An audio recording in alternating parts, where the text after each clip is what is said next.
Hello guys, welcome back to my channel. आज हम देखेंगे चैप्टर 14 हिस्ट्री आर्ट सेक्शन का। हमने अब तक 11th चैप्टर देखा था। लास्ट 11th चैप्टर में हमने साउथ इंडिया के सारे किंगडम्स कवर किए थे। 12th एंड 13th चैप्टर हम इसके बाद कवर करेंगे।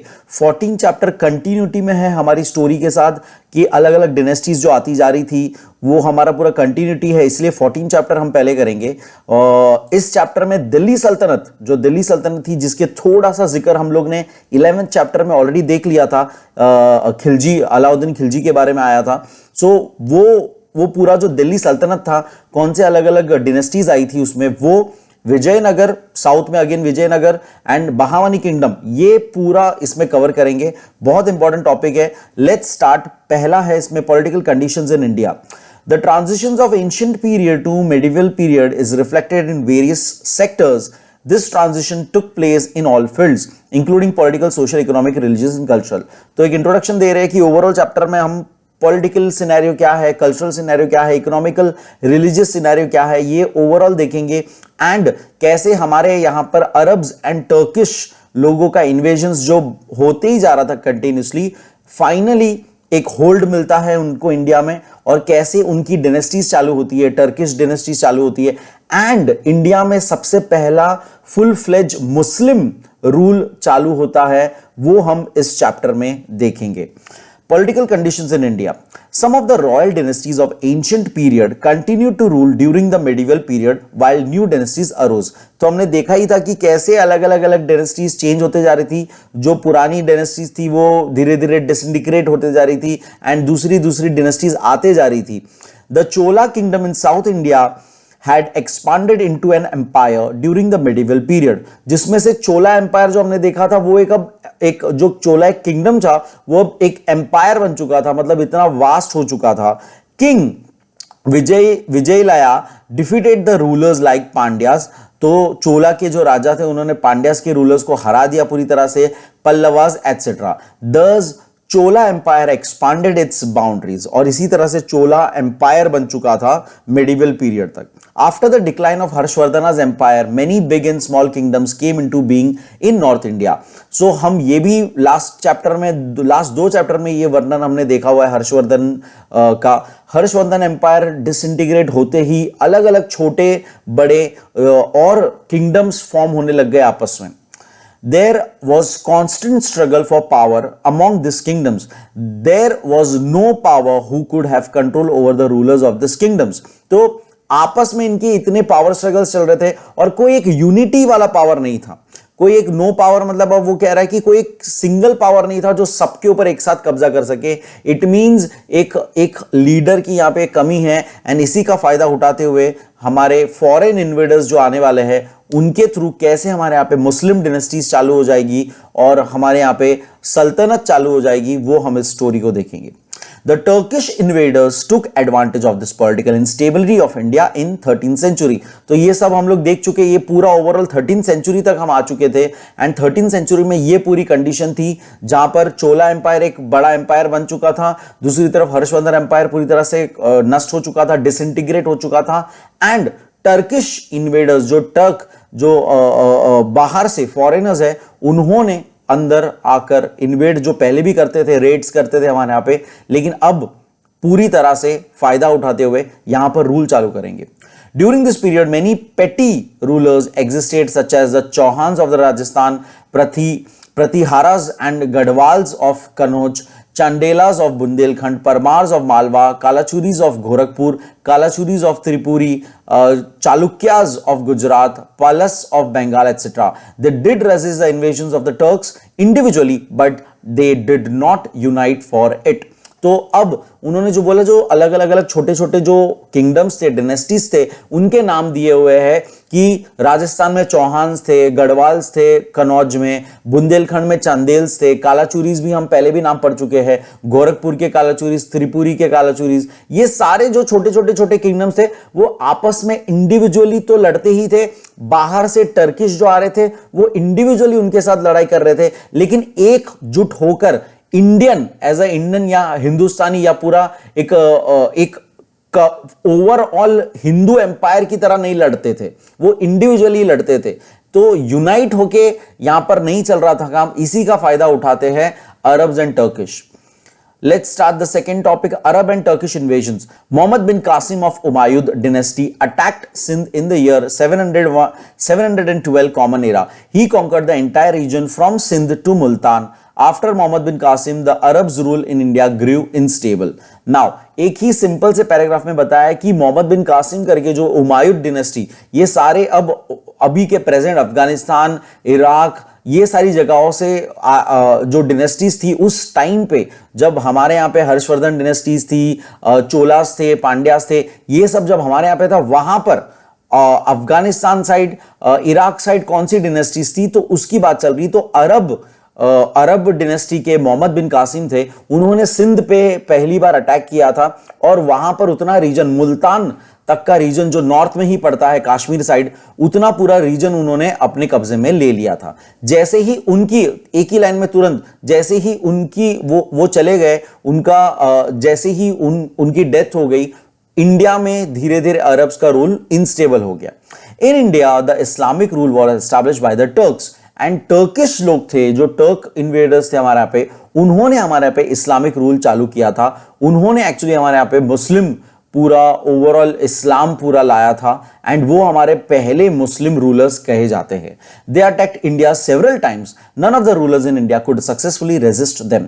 The Turks looted enormous wealth from India, many kingdoms were destroyed and Islamic rule was established. तो ये पहले तो ओवरऑल एक स्टेटमेंट है टर्किश के बारे में कि टर्क्स जो आए थे हमारे यहाँ पे, आते जाते थे, इन्वेडर्स आते जाते थे, लूट के चले जाते थे, आते थे, कुछ ना कुछ एरिया कैप्चर करते थे, लूट के चले जाते थे।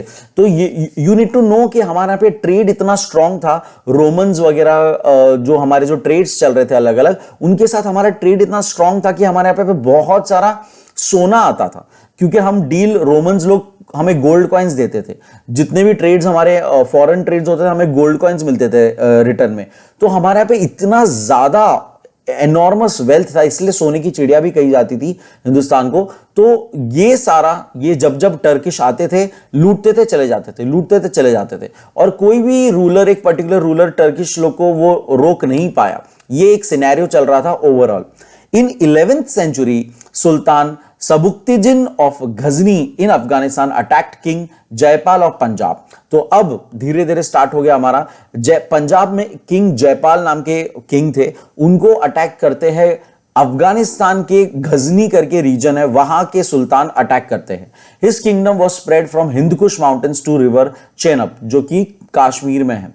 After the death of Sabuktigin, his son Mohammad became the sultan of Ghazni. Now ये बहुत इंपॉर्टेंट रूलर रहे हैं, मोहम्मद ऑफ गजनी के नाम से भी ये जाने जाते हैं।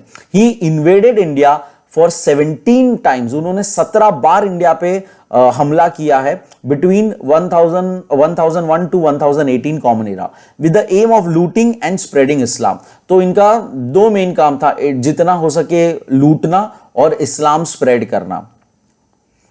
कंटिन्यूइंग अहेड, ये बीच में केबार पास का एक फोटो दिया है और उसके बारे में इंफॉर्मेशन दी है। केबार पास बहुत ही इंपॉर्टेंट रूट था, सिल्क रूट के अंडर भी आता है, ये ट्रेड के लिए बहुत इंपॉर्टेंट था। और अफगानिस्तान से पाकिस्तान एंटर करने के लिए, उस जमाने में पाकिस्तान मतलब अपना इंडिया का ही पार्ट हो जाता है, पूरा हिंदुस्तान का पार्ट होता है। तो you need to understand, India में आने के लिए ये रूट से जाना बहुत जरूरी था। अलेक्जेंडर से लेकर ये मुगल्स तक, सारे सब लोग ने ये रूट कभी ना कभी यूज किया, ब्रिटिश लोग ने ये रूट यूज किया हुआ है। तो ये सब लोग, ये बहुत ही इंपॉर्टेंट रूट है, उसके बारे में इंफॉर्मेशन दी है।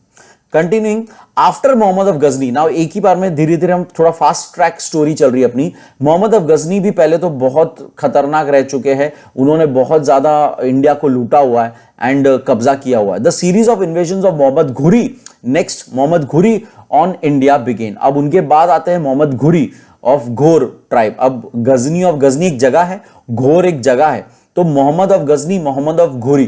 तो ये you need to understand the names clearly, ये दोनों अलग अलग नेम है, अलग अलग लोग हैं ये, ओके, और ये नाम लिख लीजिएगा। उन्होंने, घोरी जो थे, मोहम्मद घोरी जो थे, उन्होंने बहुत ज्यादा स्ट्रॉन्ग एम्बिशन लेके आए थे और इन्होंने सोचा कि मुझे इंडिया में अपना रूल रखना है, मेरा एम्पायर यहां पे क्रिएट करना है। ये सिर्फ लूटने के पर्सपेक्टिव से नहीं आए थे, बाकी जो आ रहे थे वो लूटने के पर्सपेक्टिव से आ रहे थे, लूटते थे चले जाते थे, इन्वेड करते थे, लूटते थे, हमला करते थे, चले जाते।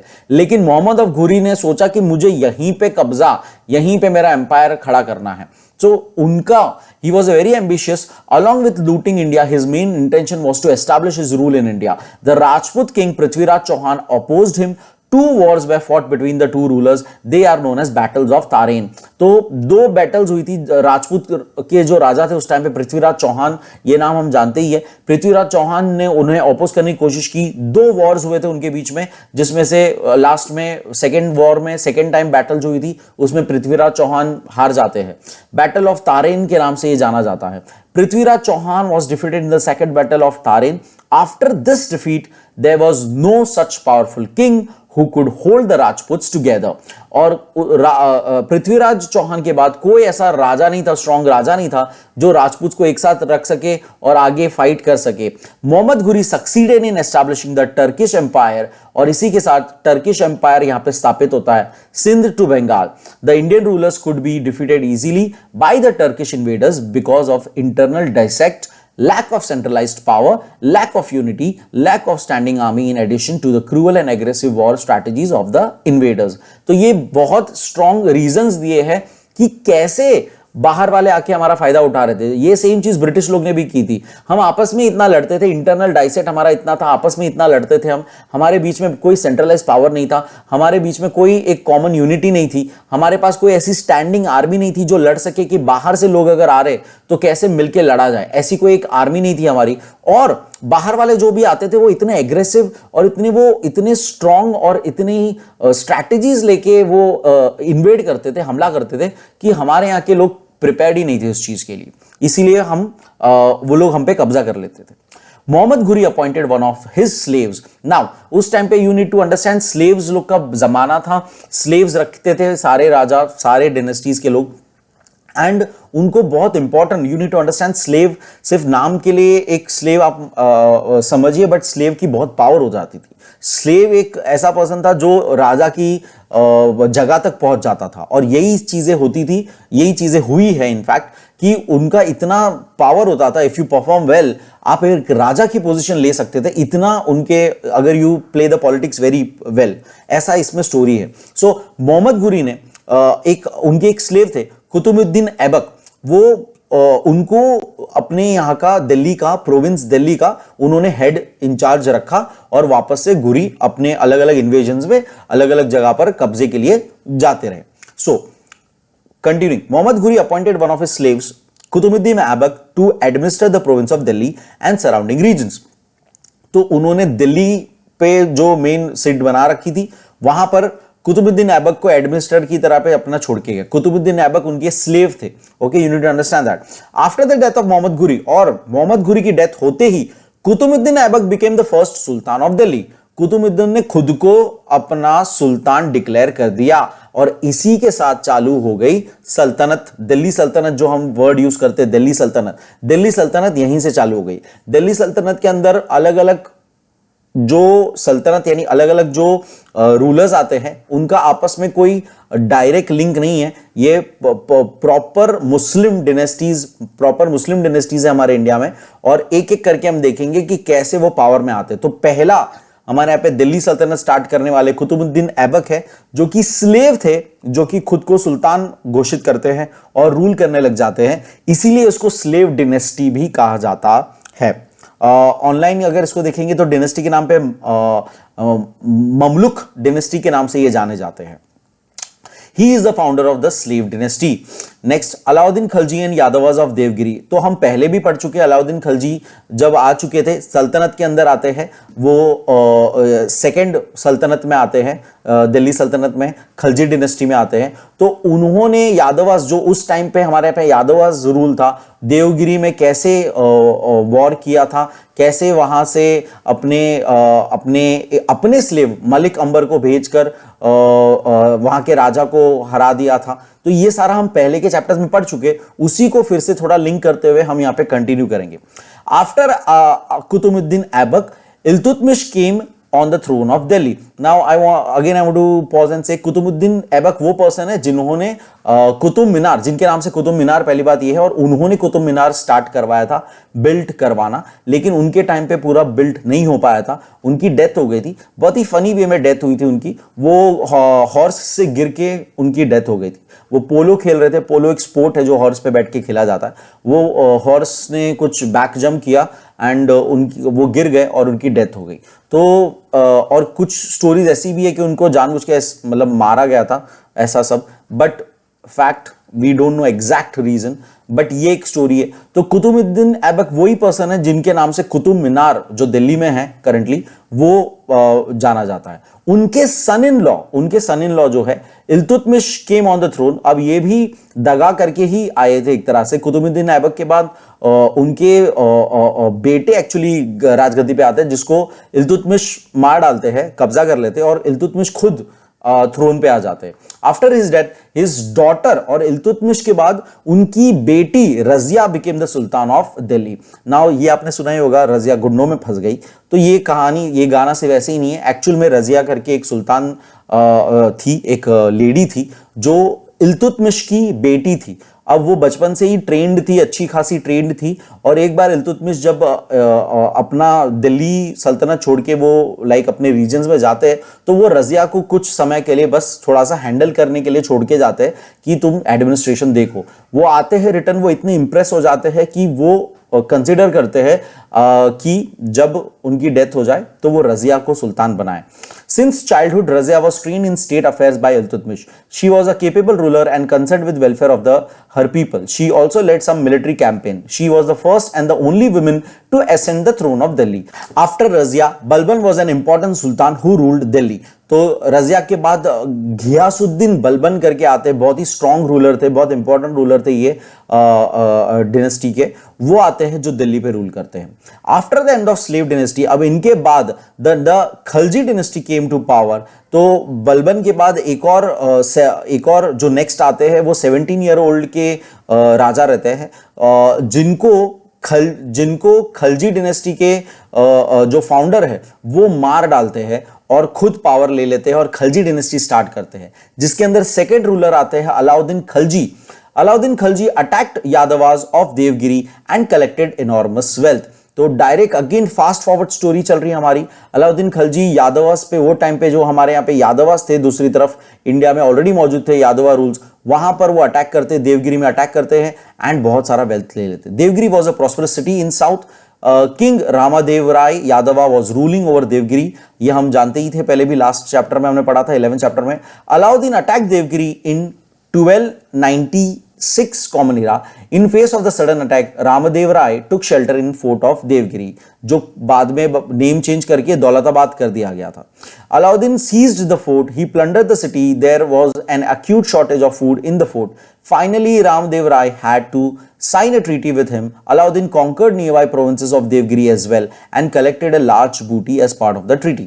तो एक पूरा ओवरऑल बताया कि कैसे उन्होंने फोर्ट पे पहले तो कब्जा कर दिया, और फोर्ट में सीज करने के बाद फूड था ही नहीं बिल्कुल भी, और धीरे धीरे अंदर सारा, अगर खाना ही नहीं आप कैसे सर्वाइव करोगे। तो रामदेव राय के पास कोई चारा नहीं बचा, और एक्चुअल में कोई चारा नहीं बचा, और उनको ट्रीटी साइन करनी पड़ गई, एंड जिसके अंदर अलाउद्दीन बाद में फिर वो उनको छोड़ देते, और फिर वो कहते हैं कि आपको इतना इतना हमेशा मुझे पैसा पहुंचाना है करके।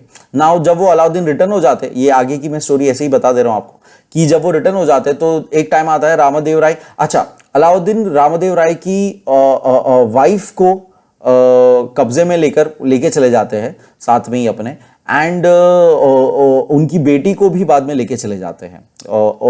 तो ये भी एक स्टोरी है अगर आप पढ़ेंगे तो। नाउ दूसरा चीज, जब अलाउद्दीन रिटर्न चले जाते हैं कुछ समय बाद, ये वापस से जो है रामदेव राय, वो उनको अपना जो वादा था वो पूरा नहीं करते हैं, एंड उसी के चलते वो मलिक काफूर को रिटर्न भेजते हैं, उसमें फिर उनकी मौत करा देते। तो इस तरह से देवगिरी में उनकी 2 बार वैसे कैंपेन हुए थे।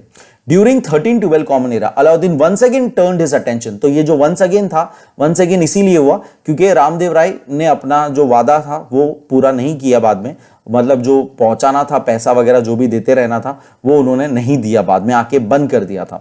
His attention towards south as Ramdev Rai, the ruler of Devgiri, had stopped paying the tribute to Alauddin for some time. Alauddin sent his commander Malik Kafur to south. There were political and economic reasons behind the campaign. तो political economic campaign reasons क्या है behind the campaign? एक तो जो वो उनकी wife को लेके गया, वाइफ ने अलाउद्दीन को कन्विंस किया कि मेरी बेटी भी वहां पर है, उसको तुम कैसे भी ढूंढ के लेके आओ, वो भी भाग गई थी जब तुमने पहली बार हमला किया था। तो वो एक रीजन था जिसके लिए अलाउद्दीन मलिक काफूर को, जो उनका बहुत ही खास है, मलिक काफूर उनके बहुत ही खास है, उनको पर्सनली भेजते हैं कि तुम जाके बेटी को लेके आओ और दूसरी तरफ राजा को मार के आओ। तो ये रीजंस थे, पॉलिटिकल रीजंस थे भेजने के वहां पे। The most important reason was to subdue the Yadavas and to collect tribute from them, जिसमें से मेन रीजन ऐसा इकोनॉमिकली ये बता रहे थे कि तुमने जो ट्रिब्यूट नहीं दिया है वो कलेक्ट कर रहे हैं हमारे हैं। Alauddin had increased his army in size. He was the first sultan to set up a permanent standing army on a large scale. ये पहले सुल्तान थे जिन्होंने स्टैंडिंग अपनी आर्मी बहुत स्ट्रांग रखी थी और बहुत ज्यादा तादाद में रखी थी। इन्होंने बहुत सारे रूल्स अच्छे अच्छे रखे थे, सोल्जर्स के फिक्स पेमेंट्स रखे थे, वो ज्यादा पेमेंट नहीं रखते थे और साथ ही साथ ये मेक श्योर करते थे कि गुड्स के रेट भी कंट्रोल्ड है बाय द गवर्नमेंट, तो ताकि बैलेंस बना रहे और वो पूरा कंट्रोल करे। तो इन्होंने बहुत बड़ी स्टैंडिंग आर्मी बनाई थी। He was the first sultan to set up the permanent standing army. He devised some new economic reforms, जो मैंने अभी रिफॉर्म्स बताए, ऐसे बहुत सारे इन्होंने छोटे छोटे रिफॉर्म्स किए थे जिससे वो मार्केट को कंट्रोल करते थे। These new measures created heavy strain over the state treasury. तो इससे स्टेट ट्रेजरी पे जरूर असर हुआ क्योंकि सिंस पैसा स्टेट के पास अब नहीं आ रहा है, बट उनको आर्मी को मेंटेन करना ज्यादा उनके लिए इंपॉर्टेंट था, ऐसा वो यहां पे हमें बता रहे हैं। So it is necessary to keep the newly increased army and its officer busy by planning new campaign. All these factors were responsible for his campaign in the south. And दूसरी तरफ वो जो इतनी आर्मी है उनको busy रखने के लिए, उनसे काम करवाते रहने के लिए वो अलग अलग कैंपेन्स किया करते थे और इसी के साथ चलते उन्होंने साउथ के तरफ कैंपेन स्टार्ट किया था। After the Khalji dynasty the Tughlaq dynasty ruled Delhi. In this dynasty the reign of Mohammad bin Tughlaq prove to be important. अब तुगलक करके नेक्स्ट आते हैं, उसी के अंदर जो उन्हीं के अंडर काम करने वाले जनरल्स ही होते हैं जो एक दूसरे को धोखा देकर राजगद्दी पे ले लेते, तो वैसे करके उसमें भी आते हैं सेकंड नंबर पे Mohammad bin Tughlaq prove to be very important the shifting of the capital to Devagiri. अब इन्होंने एक तरह की गड़बड़ कर दी थी उस टाइम पे। उन्होंने अपना कैपिटल दिल्ली से शिफ्ट करने की, देवगिरी में शिफ्ट करने की कोशिश की थी और वो बहुत स्ट्रांगली पहले तो मुस्लिम इस्लाम को बहुत ज्यादा प्रमोट करते थे एंड उन्होंने सारे अपने नोबल्स लोग को कंपलसरी बोला कि आप लोग को देवगिरी शिफ्ट होना है। और इस दौरान इसके चलते फिर एक गलती हो जाती है जिसकी वजह से बाहर से नॉर्थ साइड से जो इन्वेजन्स चल रहे वो हो जाता है एंड इनका रूल थोड़ा सा वीक पड़ जाता है। So the shifting of capital to Devgiri and changes in the coinage system proved to be major reasons for his failure. He was first sultan to issue copper coins. तो ये पहले सुल्तान थे जिन्होंने copper coins issue किए थे। As a policy matter, perhaps Muhammad bin Tughlaq was right in his decisions. However, when it came to implementation of those policy, he overlooked the ground realities such as transport and communication, adverse effect on the trade, resultant unrest among the subjects. This decision became unsuccessful and he again shifted the capital back to Delhi. The prestige of Sultan and the kingdom declined due to his erroneous decision. तो उन्होंने जो ये decision लिया कि दिल्ली से capital अपन देवगिरी कर देते हैं, ये भले ही उन्होंने उस टाइम पे जो चल रहा था उस हिसाब से वो सही सोच रहे थे, लेकिन उसके एग्जीक्यूशन प्रैक्टिकली कितना पॉसिबल है वो उन्होंने कैलकुलेट रॉन्ग किया। इतने सारे लोगों को, सबको वहां पे पूरा एक कैपिटल शिफ्ट करना, सारे लोगों को शिफ्ट करना, मार्केट प्लेस शिफ्ट करना, ट्रेड सेंटर शिफ्ट पूरा शिफ्ट कर देना, ये बहुत मुश्किल था और इसमें वो फेल हो गए। एंड जब वो आ गए, आधे लोग वहीं रह गए फिर देवगिरी में, और फिर जैसे उन्होंने दिल्ली छोड़ा वहां से हमला, नॉर्थ से हमला होने लग गया।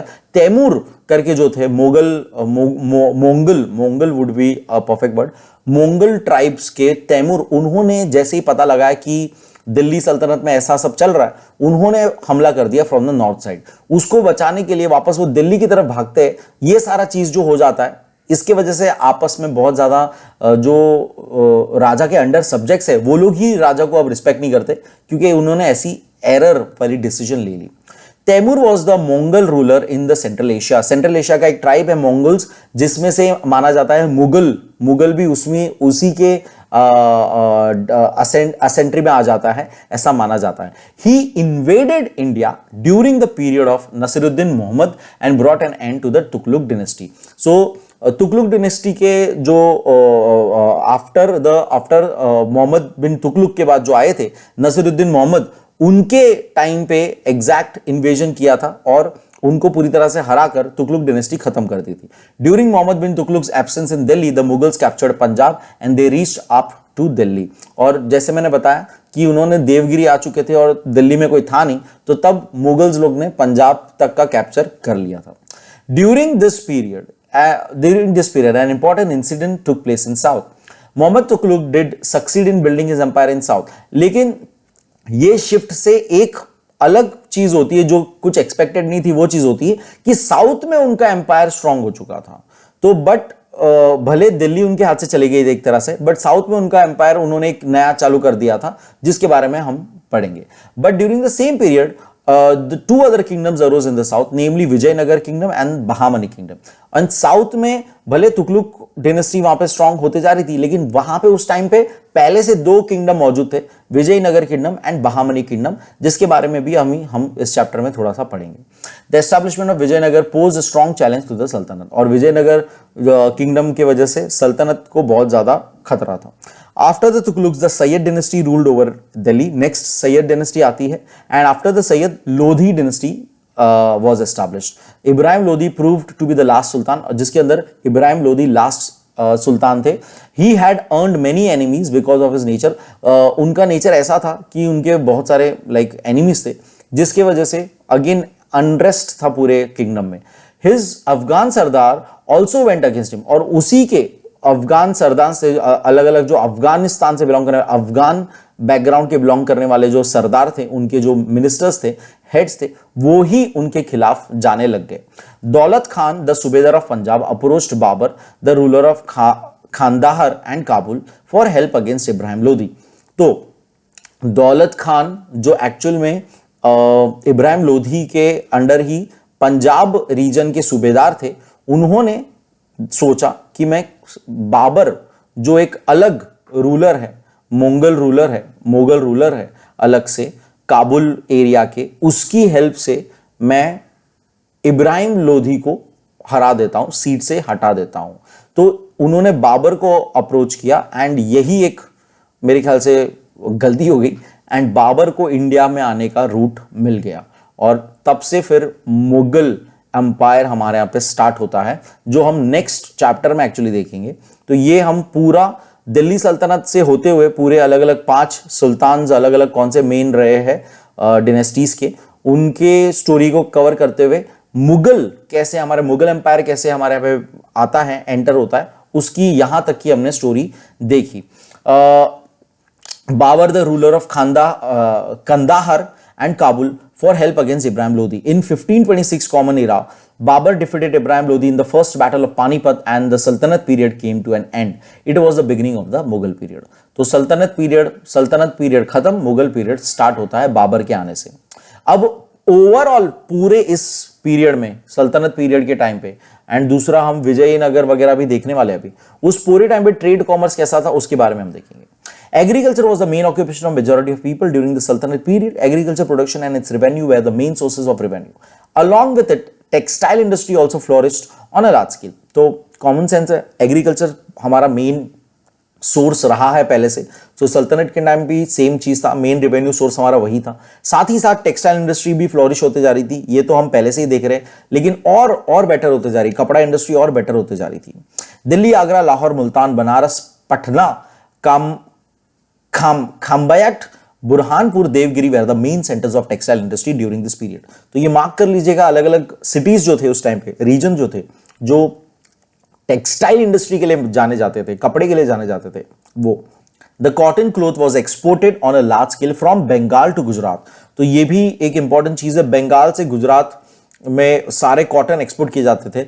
The textile exports included muslin, linen cloth, satin and zari cloth. तो ये अलग अलग तरह के कपड़े थे जो एक्सपोर्ट किए जाते थे। मुस्लिन बहुत ही शानदार कपड़ा माना जाता है। During this period the textile dyeing industry gain importance. अभी कपड़े को कलर करना, डाइंग मीन्स कलर करना, कलर करने का भी बहुत इंपॉर्टेंट ये आ गया था। Golconda, Ahmedabad, Dhaka etcetera were the centres for this centre. अब टेक्सटाइल डाइंग के लिए अलग सेंटर्स है, गोलकोंडा, अहमदाबाद, ढाका।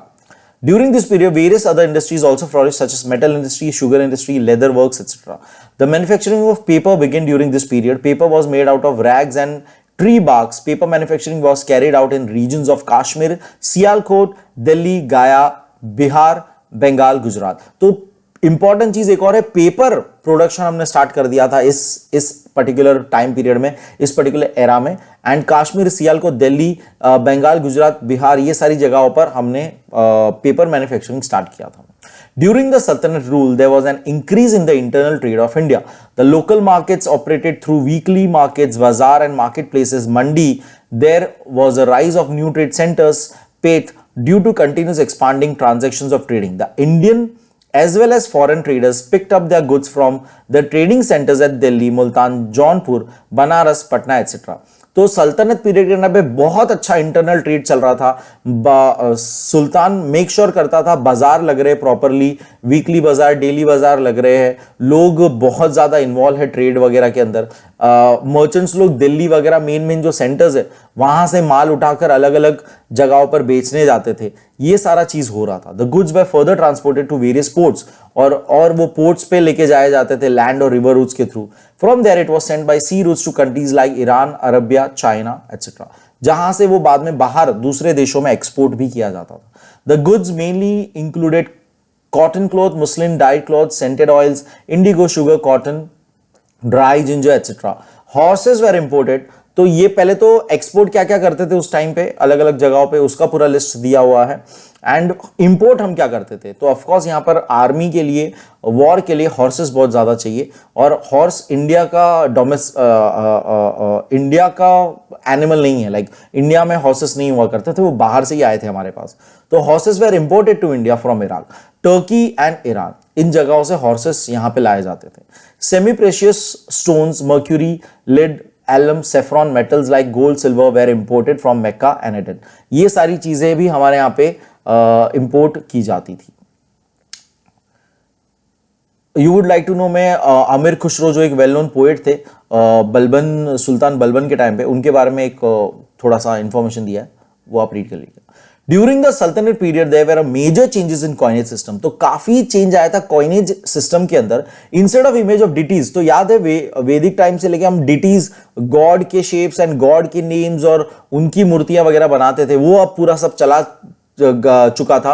और अब हम जो राजा के इमेजेस है वो, या उनके मैसेज, उनका नाम, ये सब हम लिखा करते थे। The names of the khalifa and the sultan were inscribed on the coins. Details regarding the year of issue, ये सारी चीजें उस पर लिखी जाती थी, कौन से साल में ये बना हुआ है। प्लेस ऑफ मिंटिंग, कहां पर ये बना हुआ है, were inscribed on it in the Arabic script. Tola came to be considered as a standard unit for weight of the coin. Tola करके हम स्टैंडर्ड एक यूनिट बोलते थे, जैसे हम 1 kg कहते हैं, एक स्टैंडर्ड यूनिट होता है, वैसे हम तोला करके एक स्टैंडर्ड यूनिट कहते थे। अर्बनाइजेशन क्या, सिटीज डेवलप होते जा रही थी, सब लोग अलग अलग सिटीज बनाते थे, अलग सिटीज डेवलप करते थे, उसके बारे में। The rise and fall of the cities depend on its political and cultural graph of the events. The process of urbanisation is associated mainly with political and economic development. The rulers play an important role in settling and development of a city. According to the Arab historian Ibn Khaldun, trade gains momentum as a result of conducive policies of the ruler. Some cities gain importance as administrative centers while others gain importance as industrial centers. तो एक overall बता रहे हैं कि urbanisation और ये क्या है। तो जब अलग अलग राजा लोग आते हैं, अलग अलग रूलर्स आते हैं, वो बहुत इंपॉर्टेंट रोल प्ले करते हैं एक डेवलपमेंट प्रोसेस के अंदर। उनके थ्रू ही सिटी डेवलप होती है या तो बर्बाद होती है। तो और उनके थ्रू ही ट्रेड, और जितना बेटर सिटीज कर रहे हो उतना बेटर ट्रेड कर रहे हो, ये सारा चीज एक दूसरे से लिंक है, उसकी वो बात कर रहे हैं। कुछ एडमिनिस्ट्रेटिव सेंटर्स बन जाते हैं जहां पे वो लोग एडमिनिस्ट्रेशन चलाते हैं, कुछ इंडस्ट्रियल सेंटर्स बन जाते हैं जहां पे उनकी इंडस्ट्रीज होती है और वहां से ट्रेड कंडक्ट होता है। ड्यूरिंग द सल्तनत period the process of urbanisation received momentum, और सल्तनत पीरियड एक वैसा ही टाइम है जब ये सारी चीज को बहुत ज्यादा बढ़ावा मिला था। Eight the end of the 13th century, Delhi developed as the capital of the sultans. Alauddin Khilji of the Khilji dynasty built the city of Siri. The Sultan of Tughlaq dynasty set up 3 cities, namely Tughlaqabad, Jahanpana and Firozabad. The Sultans of Sayyid and Lodi dynasty made the city of Agra as their capital. During this period, many small and big kingdoms existed, and the nature of their capitals was similar to small and big cities. Trade and sources of transport and communication increased considerably. The cities developed because of it. तो एकदम simple words में बताया कौन से अलग अलग सुल्तान ने कौन सी सिटीज बनाई थी, इसकी लिस्ट आप बना दीजिएगा, और जिसके थ्रू अलग अलग वो अपना ट्रेड अपना बढ़ाते थे और लोगों के लिए वो करते थे।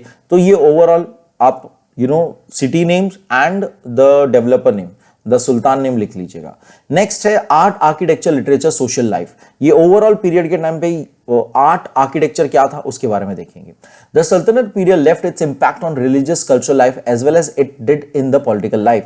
तो पॉलिटिकल लाइफ में जितना उसने मार्क छोड़ा है उतना ही रिलीजन कल्चरल लाइफ में भी छोड़ा हुआ है। रिलीजन वाइज तो हमारे यहाँ पे सबसे बड़ा ये चीज है कि हमारा पे इस्लामिक रूल बहुत ज्यादा स्ट्रांग हो गया था, एक इस्लामिक पावर इंडिया को अब रूल कर रहा था, एंड बहुत सारे मॉस्क बिल्ड किए गए थे। सो ये एक चेंज है। कल्चरल लाइफ वाइज भी हमारे पे आर्किटेक्चर वाइज भी बहुत ज्यादा चेंजेस हुआ था। Some new facets were added to the field of Indian art.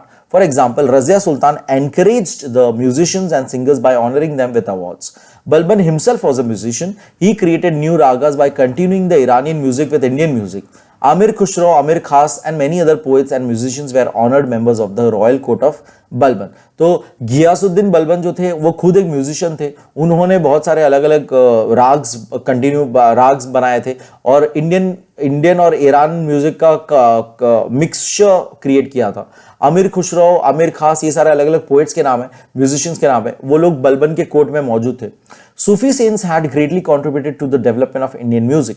The followers of Khwaja Moinuddin Chishti used present qawwali every evening in the court of Delhi. तो कवाली क्या होती है सबको आप जानते ही हो, कवाली क्या होती है। अगर आपने नहीं कभी सुनी कवाली प्रॉपर तो प्लीज सुनिएगा कवाली, यूट्यूब पर बहुत अच्छी अच्छी कवालीज होती है। तो qawwali every night every evening को ये ऐसे एक बैठते थे सब लोग और कवाली गाते थे। It became a popular form of vocal music. Hussain Shah Sharqi develop the khayal style of vocal music. तो म्यूजिक के अलग अलग स्टाइल होते हैं, तो ख्याल स्टाइल एक माना जाता है, ख्याल स्टाइल, तो वो इन्होंने डेवलप किया था, हुसैन शाह शाहरुखी।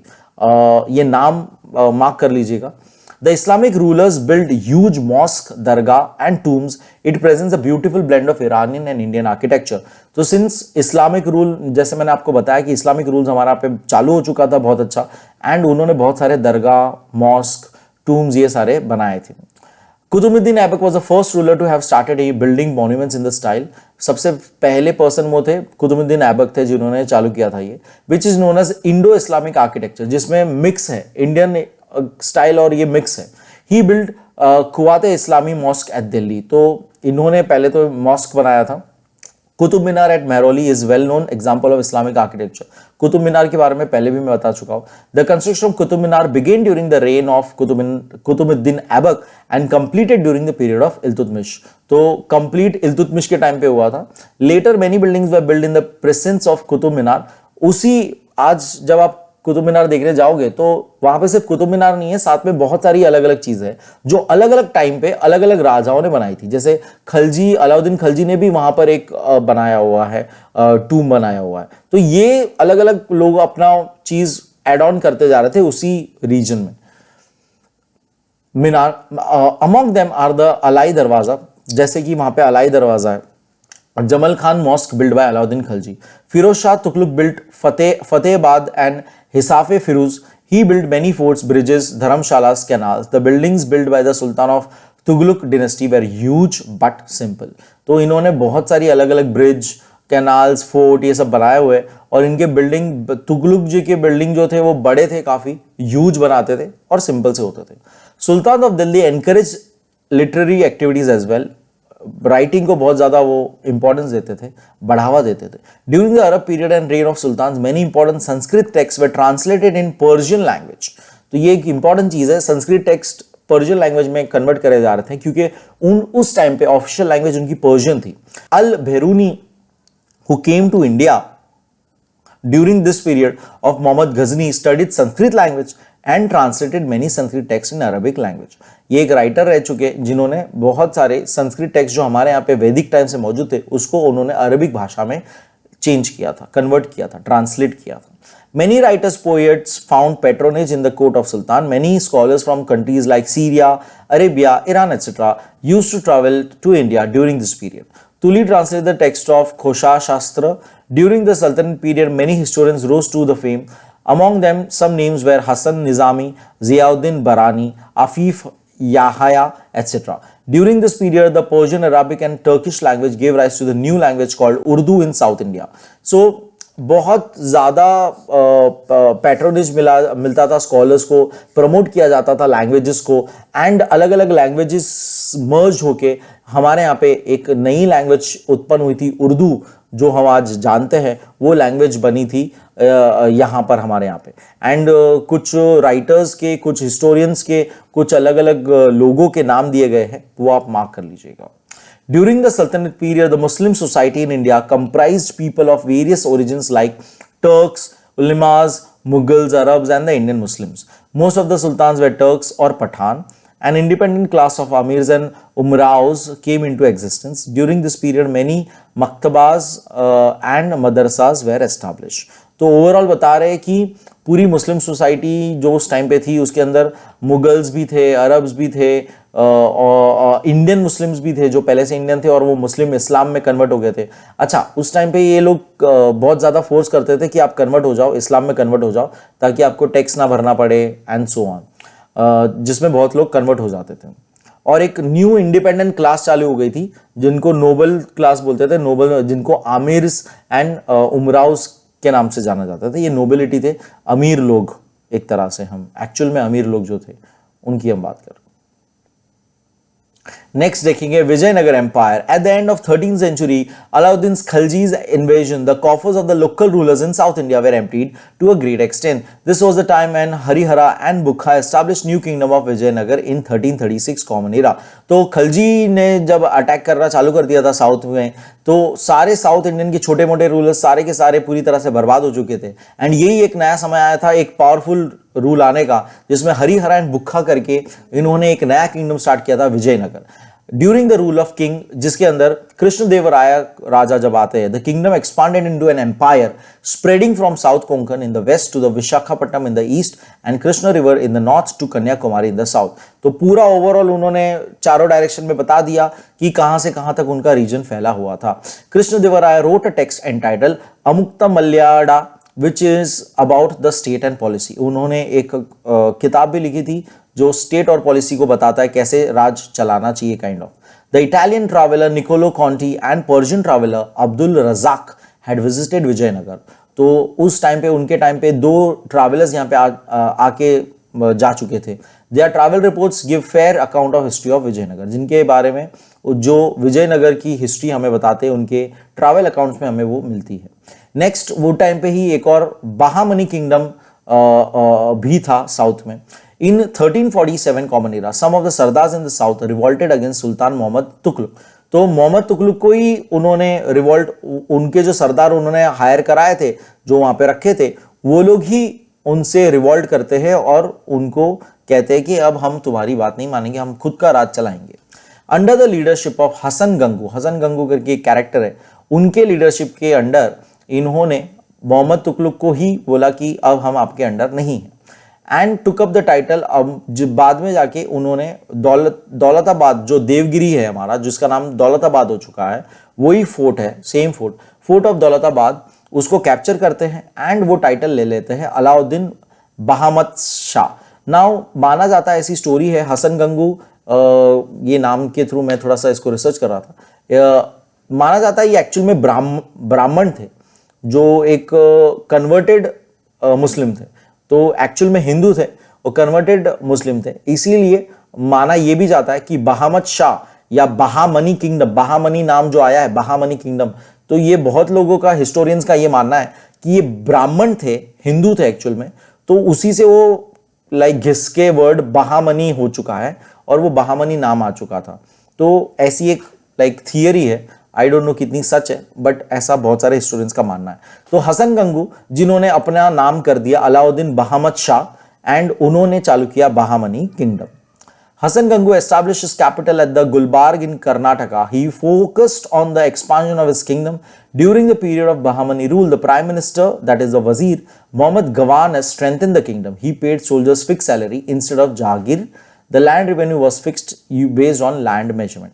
तो उस टाइम पे हम जानते ही थे कि कैसे लैंड ग्रांट्स देने की आदत थी लोगों को, और सोल्जर्स लोगों को सैलरी नहीं मिलती थी, लैंड दी जाती थी, जमींदारी सिस्टम चलता था उस टाइम पे। तो यहां पर मोहम्मद गवान ने ये नहीं किया, उन्होंने फिक्स सैलरी रखी, लैंड ग्रांट्स नहीं दिए। Gawan was interested in mathematics, Gawan personally mathematics में बहुत इंटरेस्टेड थे, and medicine. He had a large personal collection of books, established madrasas at Bidar, because of which he stands apart from his contemporaries. इसीलिए वो अपने बाकी लोगों से अलग है। तो ये एक मैप जिसके अंदर आप बहामनी किंगडम की बॉर्डर्स भी देख सकते हो एंड विजयनगर की बॉर्डर्स भी देख सकते हो। बिदार, अगर if you can see, Gulbarga, Bidar, Golconda, Vijayapur, ये सारे रीजन्स आप देख सकते हो। दौलताबाद भी आप देख सकते हो, जो करंट महाराष्ट्र कर्नाटका रीजन का ये पूरा पार्ट है, एंड थोड़ा बहुत Madhya Pradesh. After the death of Muhammad Gawan, the Bahamani court was divided into different factions. तो मोहम्मद गवान एक अच्छे खासे वजीर रह चुके, उनके बाद, उनके डेथ के बाद पूरा बहामनी किंगडम डिवाइड हो गया। The conflict among them affected the kingdom adversely. The conflict with the Vijayanagar kingdom had also taken a toll on the political strength of Bahamani kingdom. तो विजयनगर के साथ फाइट और आपस में मुठभेड़ के साथ ये इनके बीच में बहुत सारे डिफरेंसेस आ गए और पूरा एम्पायर डिवाइड हो गया। The provisional governor began to operate more independently. वो अब इंडिपेंडेंटली अपना रूल चलाने लग गए। This led to the disintegration of Bahamani kingdom into 5 small ruling houses. इसी के साथ 5 अलग अलग छोटे छोटे किंगडम्स बन जाते हैं।